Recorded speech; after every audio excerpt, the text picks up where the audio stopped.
Good morning friends, तुमच्या सर्वांचं स्वागत आहे माझ्या मिनी ब्लॉगमध्ये. तर मी जात आहे जॉबला.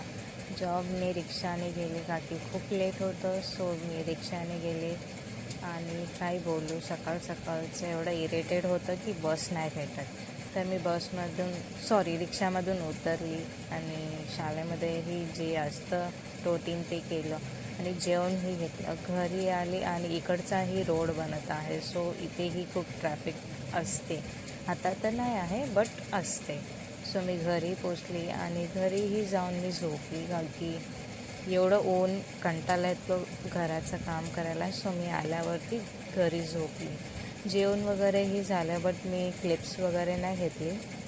जेवण वगैरे झालं, सर्व झालं आणि मग नंतरला डायरेक्ट मी पाणी भरायच्या टायमाला उठले. कामं वगैरे करून घेतलं, जे नॉर्मल कामं वगैरे असतात ते. आणि आज छठ पूजाही होती, सो इथे खूप पब्लिक आहे. तुम्ही बघू शकता की छठ पूजाचे पब्लिक एवढे आहे. या रोडला तर एकदम सामसूम असतं बट आज पब्लिक होते. मम्मीनीही पीठ मलायला घेतलं. सो फ्रेंड्स, भेटूया नेक्स्ट व्हिडिओमध्ये. बाय.